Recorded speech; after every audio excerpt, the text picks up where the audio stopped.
Welcome to another edition of Drugs, Crime, and Politics, brought to you by the Drug Policy Forum of Texas. I'm your host, Buford, and with me, as usual, my co-host. Hi, good evening.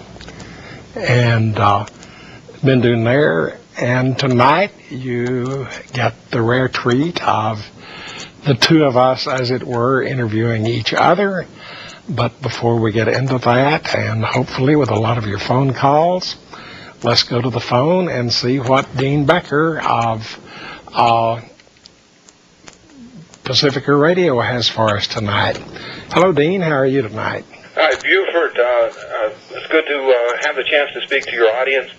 I think this week we need to think about the beginnings of this drug war, where it came from, based on racial bigotry, screed that,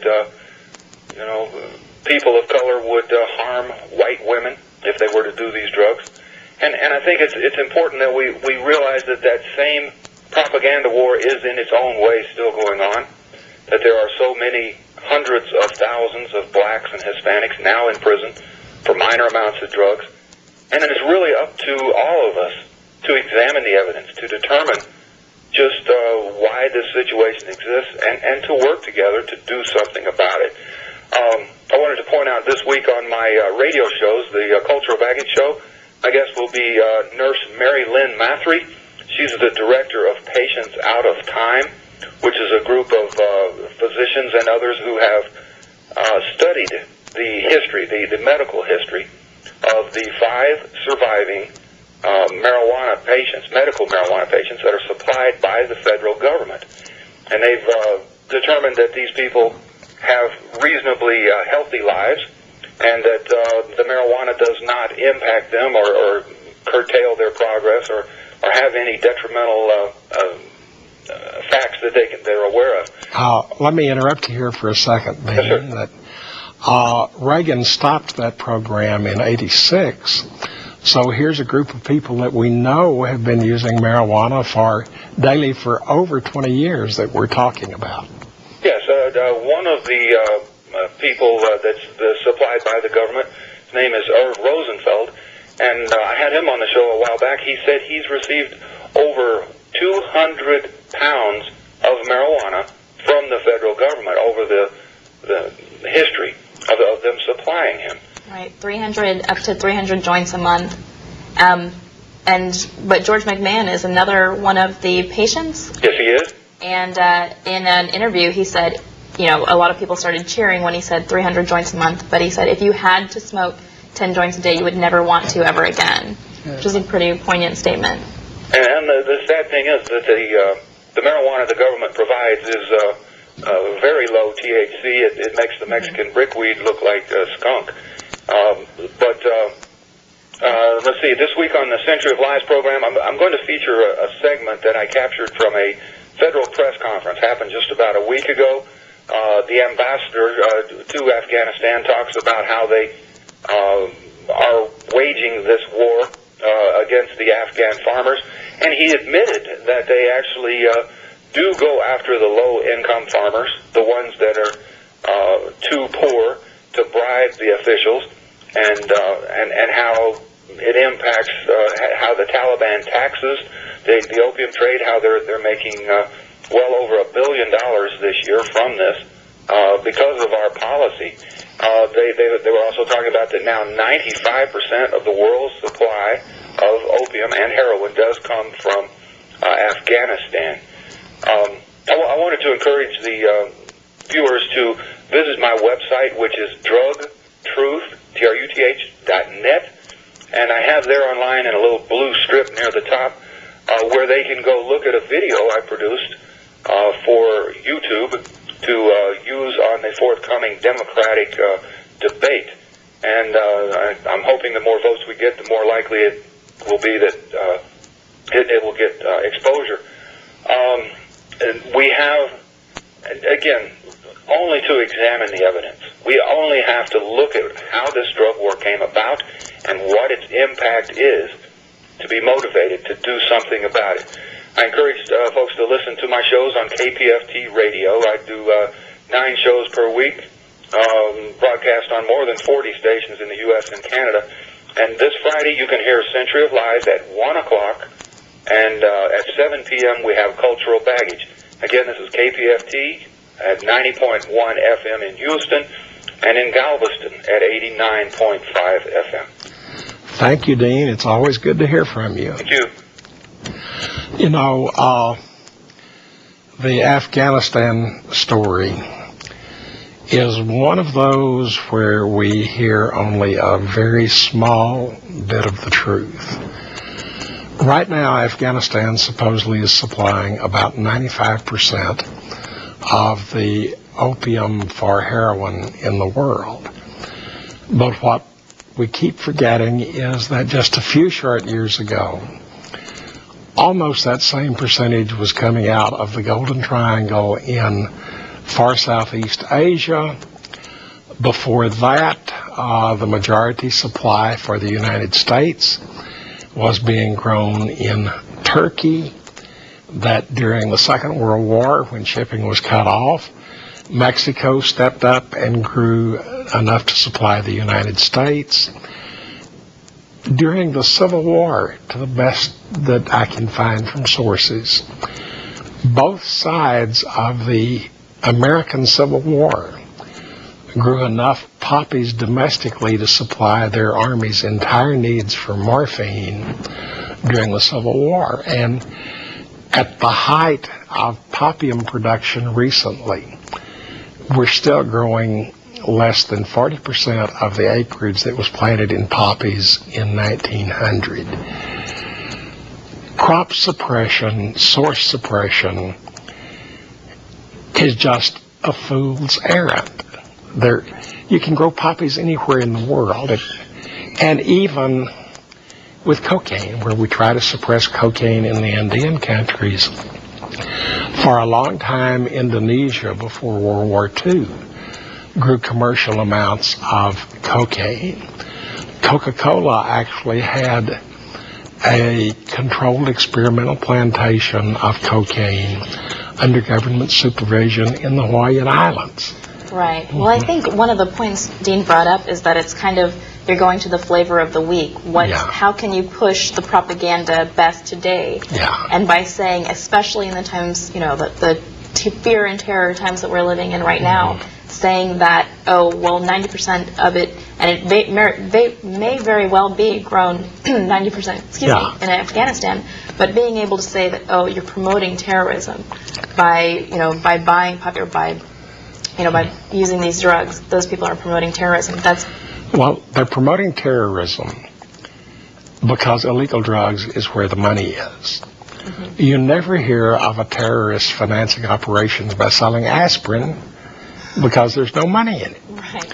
When Joseph Stalin was... That's not exactly their main... Well, it is the main cash crop of the country, but that's not the main... terrorists don't just necessarily grow Actually, in order to... one of the main sources for Al-Qaeda funding has been a multinational chain of honey stores throughout the Middle East, where in non-alcoholic societies, sweets. Yeah, and when Joseph Stalin was supporting his terrorist network in Russia against the Tsar, he financed it by robbing banks. Yeah, when you make heroin illegal so that it costs $100,000 a kilogram, instead of being the same price as aspirin, which was how Bayer sold it when they were both legally. Right. Yeah, you're setting up a real jackpot of money. It's going to attract every bad guy in the world that wants money. Right. Mm-hmm. And that's certainly how we're able to fund these cartels, and they're able to keep themselves in business. It's just black market trade. But speaking of Bayer, something that they've done recently that's interesting and something that's kind of been in the works is Sativex, the marijuana-derived mouth spray, has previously been used for alleviating neuropathic pain caused by multiple sclerosis. They did a study where they had placebo and then the drug and multiple patients in the study, and it was actually becoming unethical for them to withdraw or to keep on continuing administering the placebo because they were seeing such a heightened effect of alleviating that pain in those people that were receiving Sativex or Sativex. So Health Canada has approved this as a pain reliever for patients with advanced cancer now, not just multiple sclerosis. They announced yesterday that it can be used by adult cancer patients who experience moderate to severe pain while still undergoing opioid therapy and still tolerating those doses. So that's something that's once again been disproven, that Sativex can be used for alleviating neuropathic pain. It is a non-psychoactive cannabinoid found in marijuana, is what it's derived from, and it's used as a mouth spray. Well, I think maybe they're overstating the case about it being non-psychoactive, because Sativex is actually a whole plant extract, which means it does contain the THC. The technical side to Sativex is that the company developed a limited dose inhaler, Right. which they claim prevents anyone from taking a big enough dose to get high on. Well, I think also with these patients who are trying to alleviate their pain, they just take enough in order to alleviate that pain and not to get that euphoric feeling. The mouth spray, to me, that's more appealing in that you don't have to take those inhaled dosages. Right, you don't have the smoking problem. Yeah. But I remember one doctor rather cynically a few years back when one report talking about the effectiveness of marijuana as an adjunct for cancer therapy or AIDS therapy. And the study listed one of the side effects of using marijuana was euphoria. And this doctor says, euphoria, that means to feel good. There's something wrong with giving a drug to cancer or AIDS patients that makes them feel good. Right. Right. So. That was listed as a That's not Just right. remember this, one person's side effect may be another person's benefit. Exactly. Yeah. Exactly. Okay, and you've got some more stories there, Yeah, don't so you? let's see what else is going on in the wide world of drug policy reform. Actually, a church in Canada, also in Canada, Canadian news, they're arguing to use marijuana as a sacrament. And I'm just going to go ahead and read this because the beginning, it's if some religions sip wine at the altar, others should be allowed to smoke pot, at least according to Reverend Edwin Pearson and Reverend Michelle Atier, two ordained ministers behind a proposed $25 million class action lawsuit which challenges Canada's marijuana laws. They're alleging that the federal government is violating the religious freedom of members of the Church of the Universe, is what it's called, and they claim marijuana as a sacrament. And the lawsuit, it's actually filed on behalf of as many as 4,000 church members. It claims $9,000 in damages for each member for various breaches of the Charter of Rights and Freedoms and alleged abuse of public office by unnamed government officials. But their plaintiffs are seeking $25 million in punitive damages for rifling through parish records, basically humiliating and messing with the, de-dignifying and harassing the church members and stopping them from leaving services, basically harassing them during church services and seizing their sacramental cannabis. The only thing is, it seems kind of ludicrous to me, while this church has had, because this church has had other problems, and it seems like they're almost trying to cover up past problems that they've had with possession, etc. But in the U.S., ayahuasca, which is a religious sacrament, no matter which culture it's associated with, was heard in front of the U.S. Supreme Court in 2005. That, and I'm going to mess up how to say this name, but União de Vegetal, to use the tea of the ayahuasca plant for religious purposes in the U.S. And in 2006, they released their decision that says the UDV Church is allowed to use the tea in its ceremonies pursuant to the Religious Freedom Restoration Act. So I don't know if that type of law is available in Canada, but that certainly would apply to this church. The Canadian Bill of Rights and Freedoms is very much like the American Bill of Rights, but in some ways more expansive. And it was what was used with the Canadians to recognize medical marijuana. Now, religious use of psychoactive drugs in the United States has kind of a long and checkered past. If we go back to the old alcohol prohibition statutes, it had an express exemption in it allowing alcohol to be used in church services so that communion wine was legal all through Prohibition. Even after the Controlled Substances Act came into being, the Native American Church of North America, which was founded in about 1920, was allowed a statutory exemption under federal law, allowing them to use peyote as part of their rituals. Now, not all of the states have followed that, although some states have, but they've always been allowed to continue peyote use. After the Supreme Court upheld the Oregon state's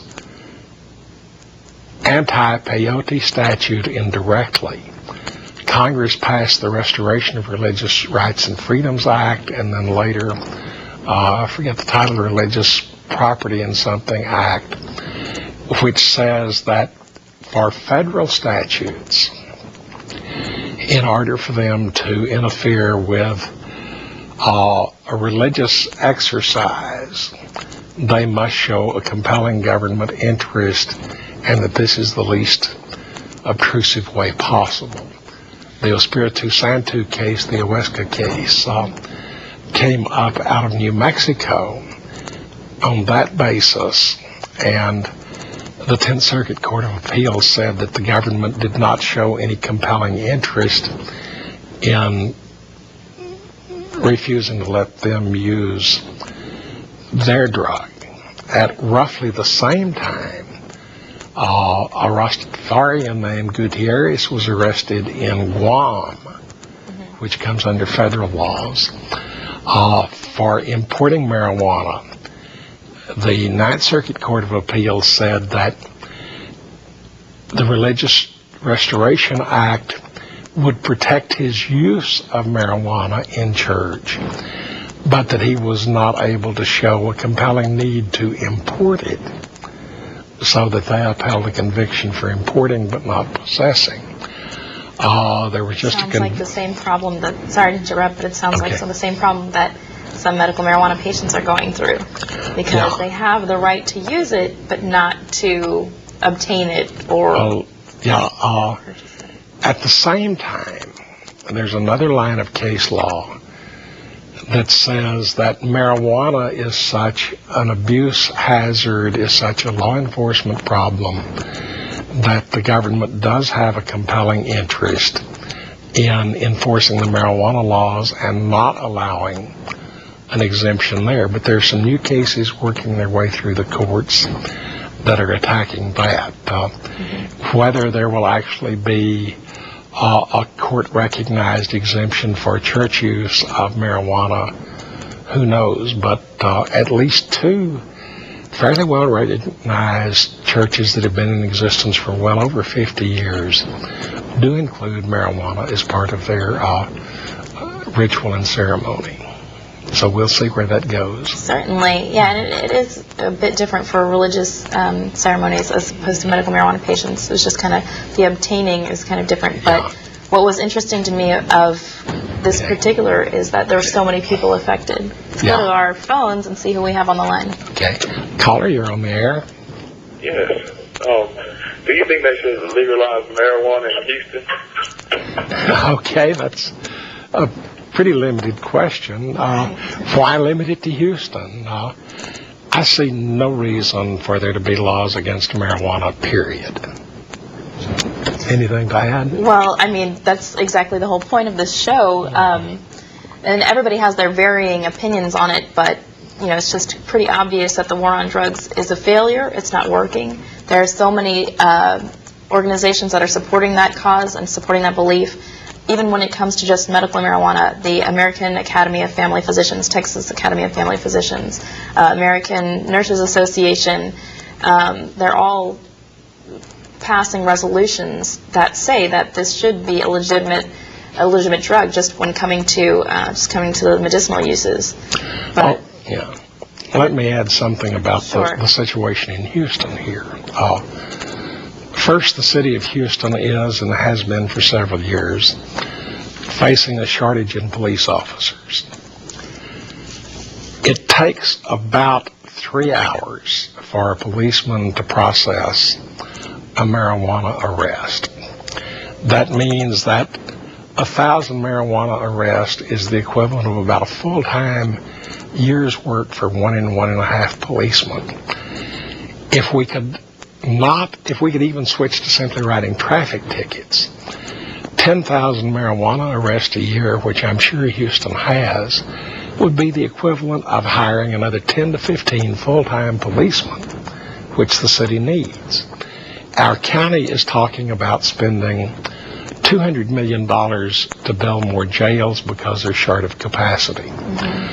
All Texas marijuana possession cases serve sentences in county jails. If these people were not in the jail, we probably need way, way less than $200 million.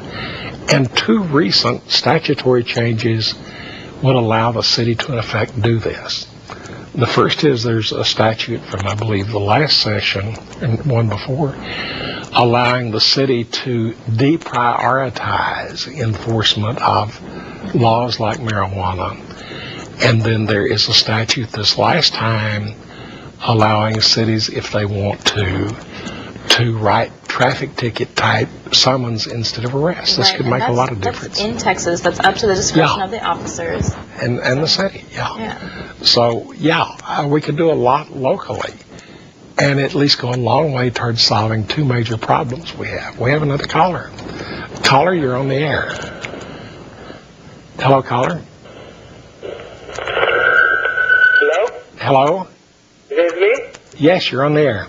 Okay, sir. I wanted to ask, why does police have the right to entrap a person to commit a crime and get away with it? With drugs. Okay. About entrapment. Entrapment. I've never really heard of too many legitimate cases, how they send out, prostitution not rings, but people to walk the street to kind of entrap people in that way. Of course, even that's not truly entrapment. Yeah, exactly. But I've never heard of that type of thing happening with drug use or possession.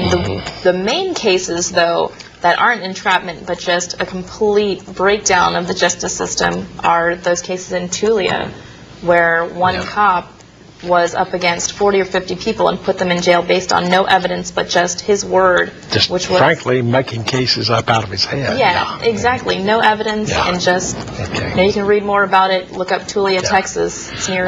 There's a great book on Tulia. Oh, really? What's it called? Tulia, I believe. Okay. I don't remember. Hello, caller. You're on the air.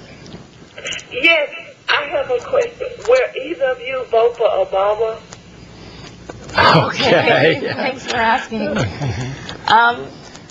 Honestly, I'm not sure who I would vote for, who I would vote for in the primaries. It seems to be just in the polls up to Clinton and Obama, and I see him as a very young politician. I see him as a very idealistic politician, but I don't know how much he could get accomplished.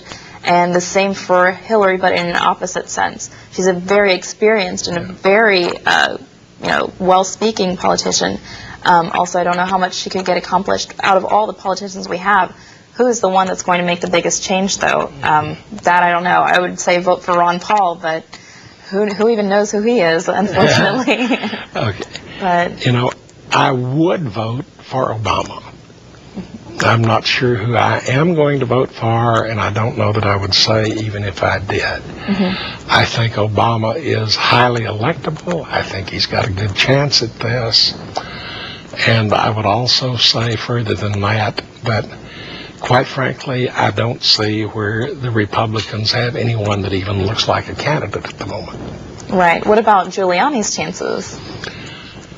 I don't think he has what it takes to be a real honest-to-gosh candidate. Right.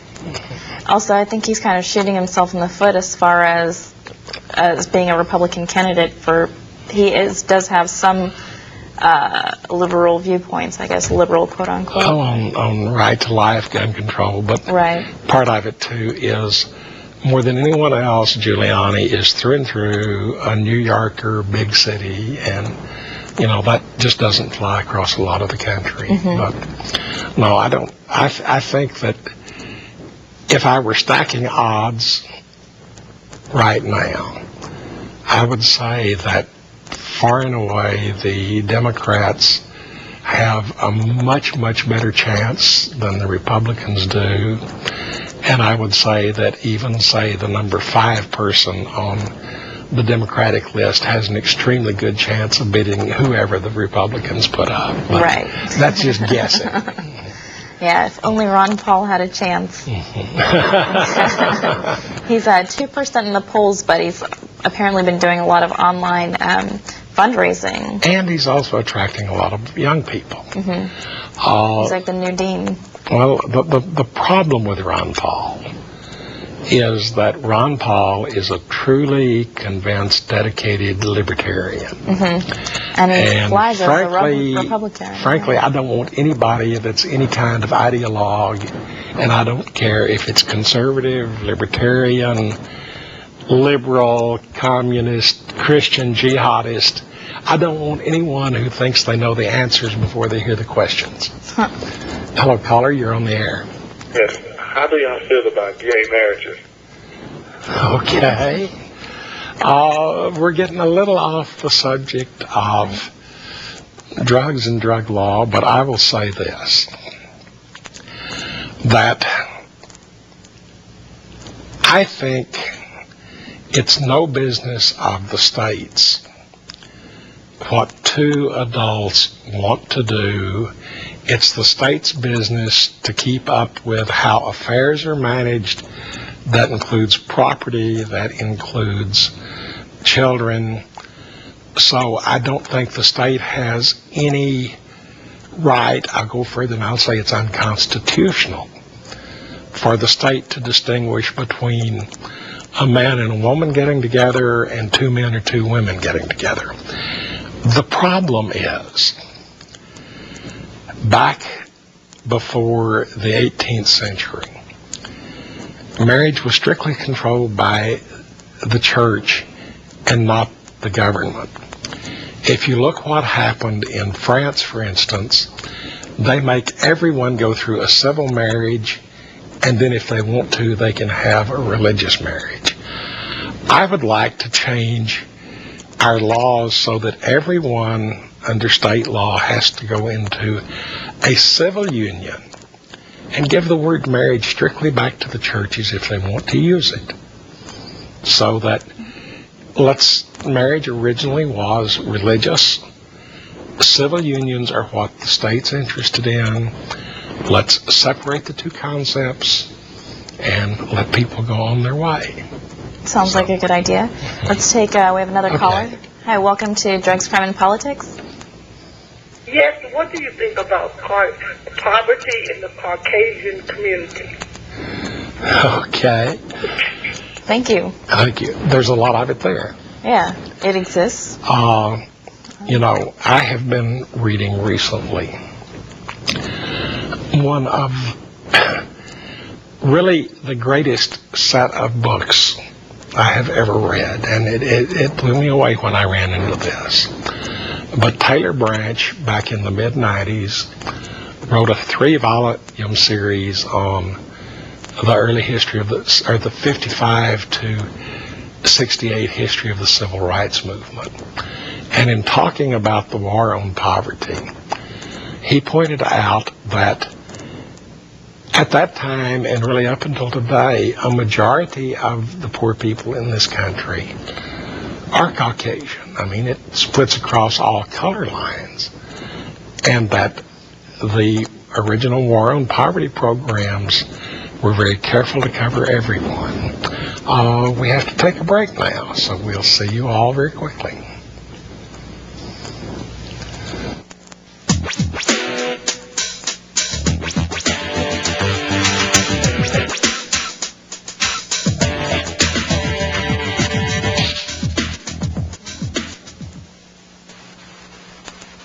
Do you suffer from fear of losing your election? Are you terrified that voters will discover you've done nothing to improve their lives? Maybe it's time you talk to your spin doctor about Incarcerex. In clinical trials, Incarcerex has been shown effective at reducing election-related anxieties by making voters think you're doing something about the drug problem. It's simplistic and fast-acting. If your problems continue or get worse, you can always double or triple your dose of Incarcerex. Whether it's addiction, therapeutic use, or just casual use, there's an Incarcerex plan for every American. Best of all, taxpayers, not you, will foot the bill. So talk to your spin doctor about Incarcerex today. Common side effects include loss of civil liberties, police corruption, racial injustice, increased terrorism, threat of HIV and AIDS, and violent crime. Bloated prisons are also a common side effect. Stop taking Incarcerex if bloating lasts longer than 20 years. If you're trying to balance the budget, keep families together, or protect human rights, Incarcerex may not be right for you. Do not mix Incarcerex with the Constitution.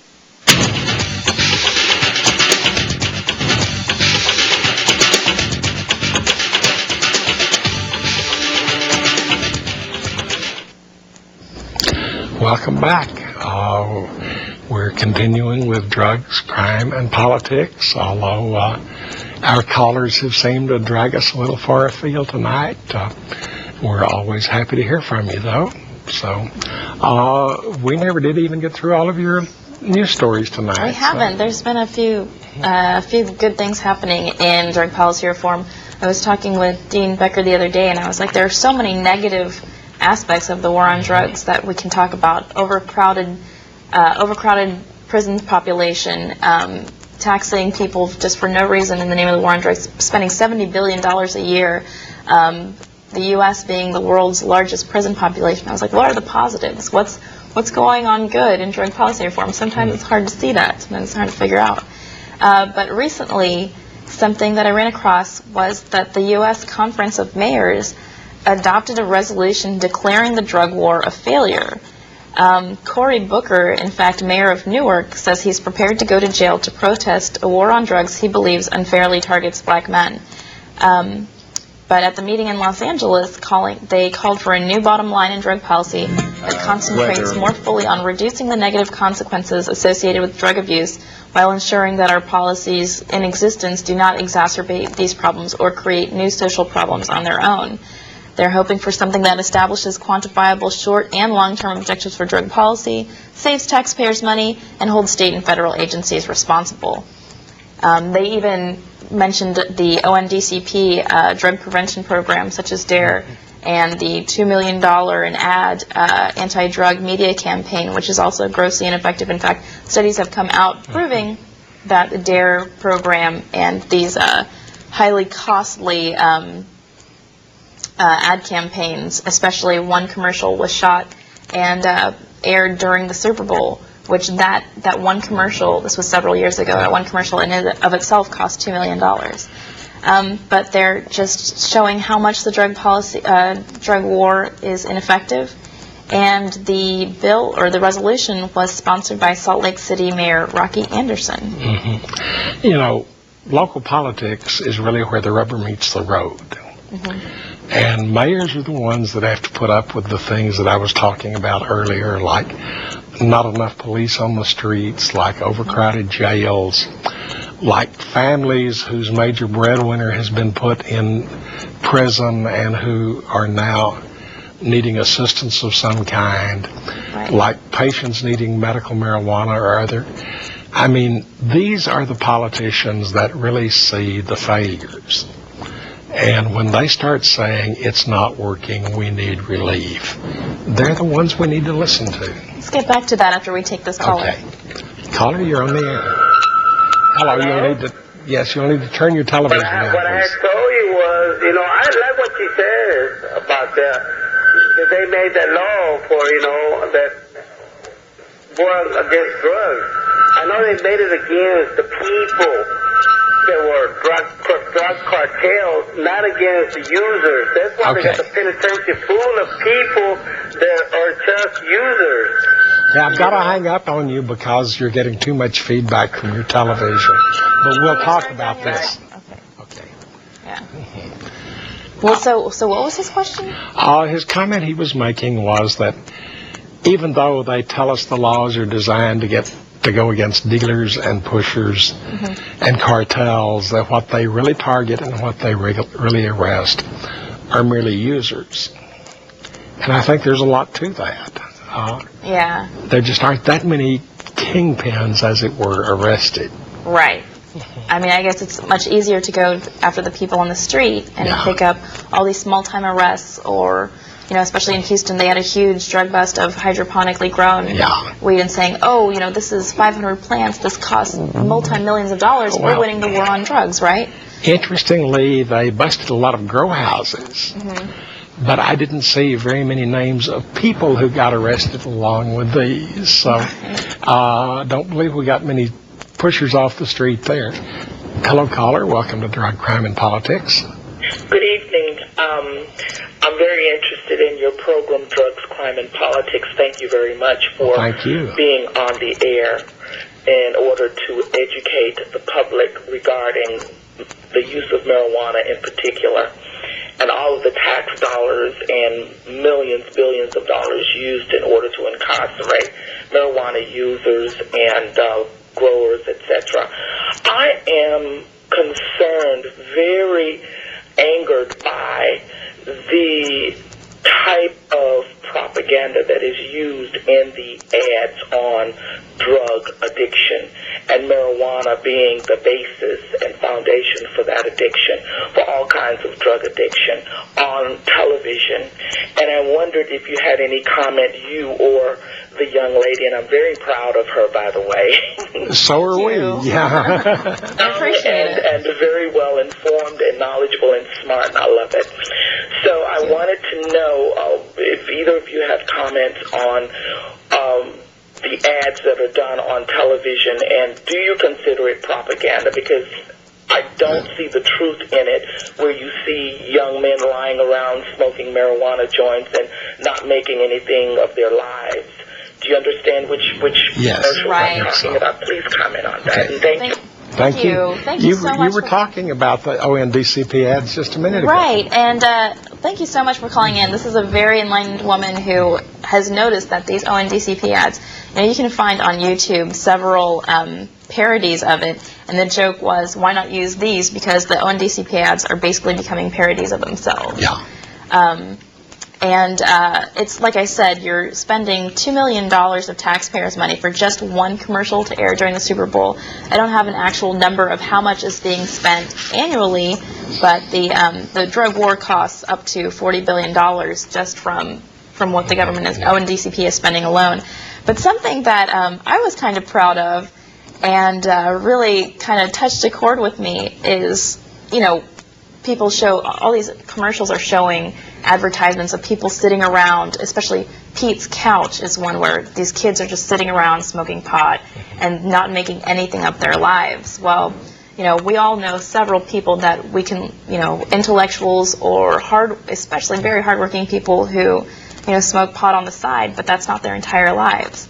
Well, here are some people who make their entire lives of this marijuana plant. A softball team called the One Hitters, sponsored by Students for Sensible Drug Policy, the National Organization for the Reform of Marijuana Laws, and other drug policy reform-oriented organizations, took over the #1 ranking in the Congressional Softball League this week, and that's actually on the Hill in D.C. They beat out such organizations such as, well, basically the Democratic National Congress and the RNC, the Office of National Drug Control Policy, actually refused to play a game with them. First they claimed scheduling conflicts, and then they said based on ideology.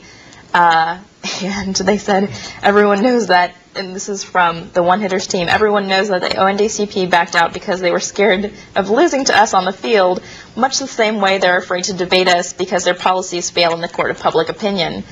But congratulations to these guys for dispelling the stoner stereotype. And, this is exactly how we kind of want to win this in the streets, I guess, or on the field, by dispelling that image that all stoners just, belong in jail, they're criminals. We were talking earlier about how we can get the medical marijuana image to be dispelled of people just trying to legalize, getting your blue-haired grandma in the wheelchair into your congressional leaders' offices, into your representatives' offices, and making sure that they see the face of the drug war. The ONDCP ads have been from the very beginning the most blatant and outright propaganda. And when you look at them, there is absolutely no content to them at all. I mean, if we take the most famous one of the pan with the eggs in it, this is your brain, this is your brain. What in the world does that mean? If I use drugs, does my brain turn into a fried egg? I mean, where's the content there? Where's any information at all? Well, and there's absolutely no rhyme or reason, and that's why it is propaganda. It's made to just, you conjure this image, it evokes an emotion, but there's no fact or sensibility behind it. Especially, Dean mentioned the propaganda when Prohibition was first starting. And if that type of propaganda were around today, heads would roll. I can't believe, reading some of the things that they say.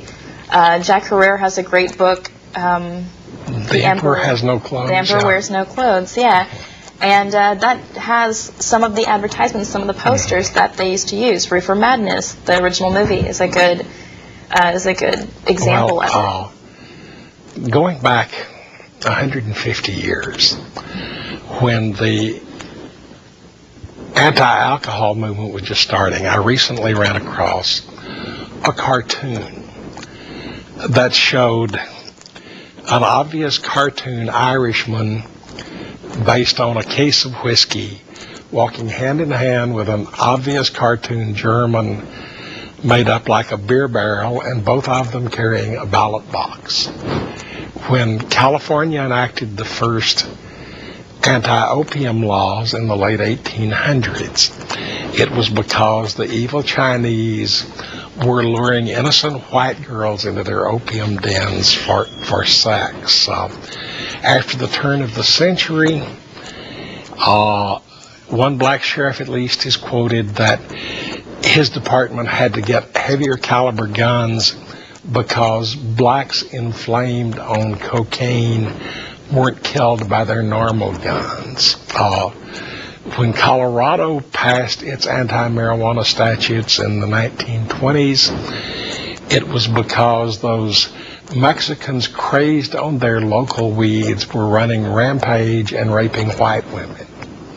I mean, this kind of just utterly blatant racist propaganda has gone hand in hand with the drug war ever since the earliest days. Right, and the propaganda is absolutely ridiculous. But if you look at it, you kind of mentioned a trend there. It's when did alcohol prohibitions come about? When the Irish were finished working on the rail line. I know it was actually when they first started coming into the country in the 1840s, and that's one of the things that makes me so worried about the immigration debates today, is that I'm hearing from the mouths of a lot of people the same sort of hate the foreigners, racist kind of bilge that has led to extremely horrible parts of our American history. I mean, you just really can't base law or policy on hating someone. Caller, you're on the air. Yes, Dr. Terrell. Do you think employer drug testing would necessarily be impacted by legalization? Yes. Thank you. Yeah. The problem here is employers drug test because the federal government makes them cheap to, which is the same reason why schools drug test. Many years ago, they changed the federal law so that insurance companies have to give premium discounts on workers' comp to employers who drug test. The problem is productivity studies show if companies drug test, productivity goes down. And the real problem is there's only one drug that has ever been associated in any way with a decrease in job safety And that's alcohol, and that's the one they don't test for. Right. If they're serious about drug testing on the job and serious about safety, they would give everyone a breathalyzer test when they reported to work that morning. Right. The rest of it is just feel good. We're doing something about drugs, propaganda nonsense. Right. And you said productivity actually decreased when drug testing was in effect? I mean, if your employer doesn't trust you, right, are you going to really bust your buns working all day? That's true. Mm-hmm. I wonder if the same thing is happening in schools that are putting into effect drug testing. The only thing that shows up there is that in several long-term studies, there's no significant measurable difference in drug use between schools that do test and schools that don't test. And once again, if you follow the news stories on it, every time you read a newspaper story about a school district adopting drug testing, the story starts out, the federal government has offered us a grant to pay for drug testing. Therefore, why don't we do it? It sounds good. Exactly. Well, that's exactly what they did. And the ONDCP actually every year tours around to 5 major cities. And the first year that they did it, their first or second stop was Dallas. And so I was there to witness this event and kind of try to parlay it into people understanding, that huge study. One of the biggest ones that came out was the University of Michigan study saying over time there's no difference in schools that drug test and those that don't. But they're basically, the weirdest part to me was that they're going to these major cities, but they're targeting tiny ISDs. They're not targeting Dallas ISD or anything. They were targeting Frisco and Eagle Mountain Lake. Well, can you imagine what would be involved? Well, they waived with a school all this different money. The size of Dallas or Houston. Right. And they waive these huge grants in front of the faces of these small ISDs and say, hey, we'll give you money if we can drug test your kids. Yeah. So the most ludicrous component of this drug testing is in order to get into extracurricular activities. Yeah. Yeah, I really don't understand the rationale behind that. These are kids who are trying to, get into other activities and, do something productive and fun and do something. And frankly, with the possible exception of steroids, and here I actually come down in favor of testing, the best way to make sure kids don't use drugs is to get them involved in the football team or the debate club or the band. If they're busy, if they're occupied, if they're interested, they're not going to be doing drugs. Yeah. Right. And as I say, I'm kind of a mixed thought on steroids testing. And that's simply because, as much as anything, fairness and competition are involved here. If you look at the limitations, say, that golf puts on how good a golf club can be or how far a golf ball can be hit, or the rules that baseball has on bats and the way balls are made, the prevention of performance-enhancing drugs as opposed to personal use drugs really is something that goes to preserving the fairness of the competition. Can you imagine what would happen if some school district really started pushing a steroids program on its football team and no one else was? Especially in deep-seated Texas. Yes. But so, now I have to ask, how do you feel about this recent Barry Bonds, his breaking the Hank Aaron? I'm sad. I think that probably Bonds was or is a steroid user. On the other hand, most of the time when he supposedly was using them, they weren't against the rules. And on top of that, I'll say something else. Wouldn't matter how many steroids I took, there's no way I could stand in the batter's box and hit home runs off of, I believe it was 455 different major league hitters.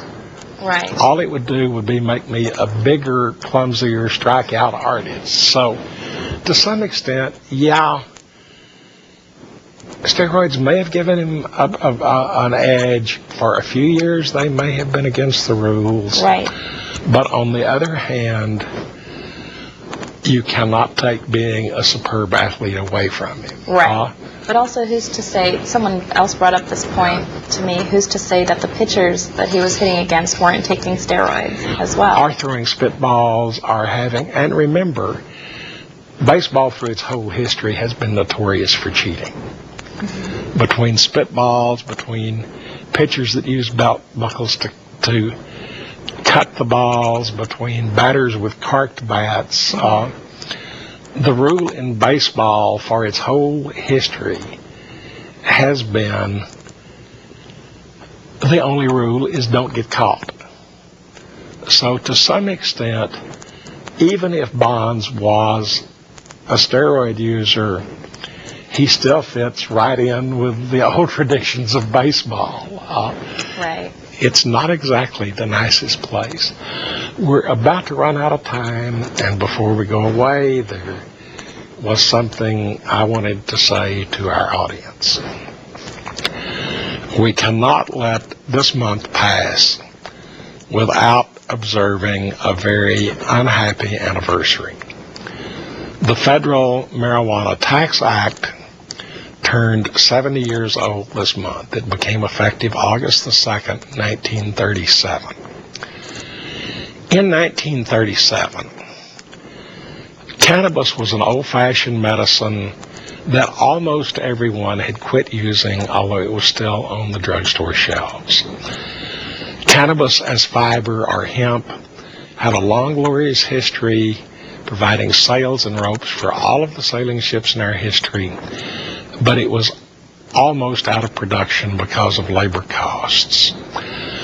Hemp as cannabis as marijuana in 1937 was used by a small number of Mexican farm laborers in the Southwest, by a few blacks associated with the jazz culture in northern and eastern cities, and no one else had ever heard of it.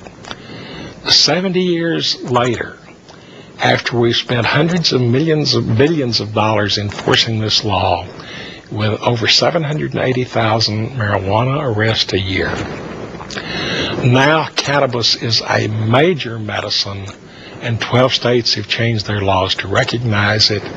It's recognized in published medical studies everywhere. Hemp has become a major industry. You can buy hemp clothing, hemp and hemp seed food in health food stores and in some supermarkets in every city in the country. And marijuana is now the third most popular psychoactive drug in the country. It's behind caffeine, with about 90% of the population using it, and alcohol with about 2/3.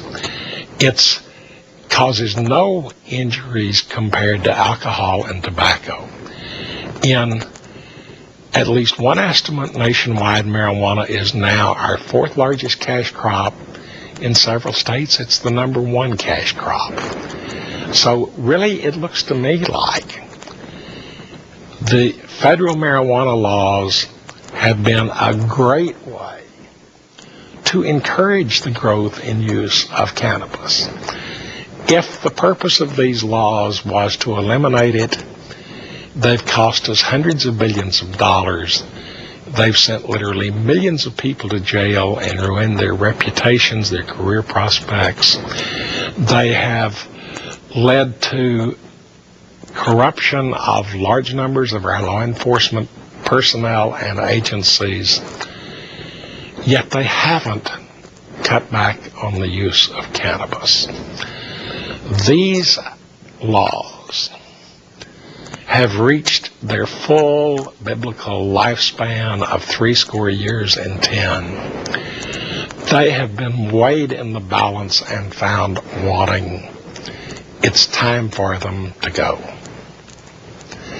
And we've still got a few minutes. You want to add anything to the night? Yeah, well, I always appreciate these editorials you have, and just want to let our listeners know that you can these editorials can be found at What is your blog spot? Ooh, I wish you hadn't asked me that because I just drew a blank. I think it's TerrellDrugLaws.blogspot.com. I think that's right. Some of them are up there.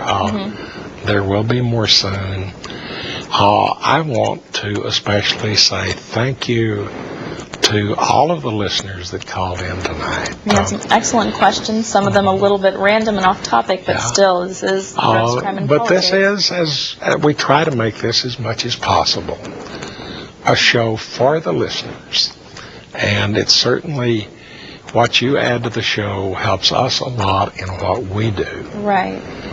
And I really like how our listeners are becoming more aware of the government around them and aware of this election year has started very early, but how do you make these elected people work for you? Well, I think that brings up the most important thing. And this is, we love to hear from you. Your phone calls help us out, but we're not the important ones. Just remember this. It's your government out there, and the people that need to hear from you are your employees and agents. You need to let them know how you feel, you need to give them their marching orders, and you need to hold them responsible when they don't listen to you. So much more important than phone calls to us are phone calls, emails, mail on paper, and if you can manage it, visits in person to your elected representatives. Right. Let them know emphatically how you feel about these issues. And then hold them responsible if they don't listen to you. It's your government, but it's your government only if you become responsible for making it your government. Right. Remember, we the people's the basis of everything. Exactly. Even town hall meetings, city council meetings. This is, I'm talking about all levels of government. Your city councilman, your mayor, your state representatives, your state senator, the governor, your members of Congress, your senator in Washington, even the president, they all work for you. And the important side to that is every damn one of them can be fired by you. And with an election year coming up, remind them that they all hold office at your will, and you can fire them as well as hire them. Thank you and good night.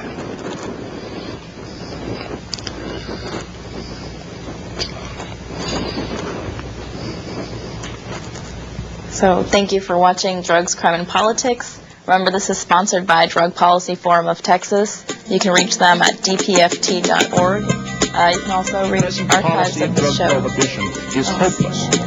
It is hopeless. It will never get better. Literally, victory today is being defined as slowing down the pace of defeat.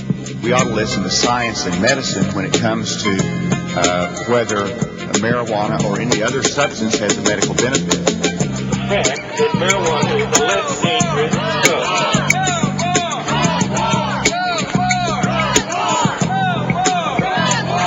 We're going full-blown into a program that has failed and failed every other time we tried it. Please point out one success in 30 years of an eradication program that has stopped drugs from coming in this country. Point out one success, because I reviewed that research years ago.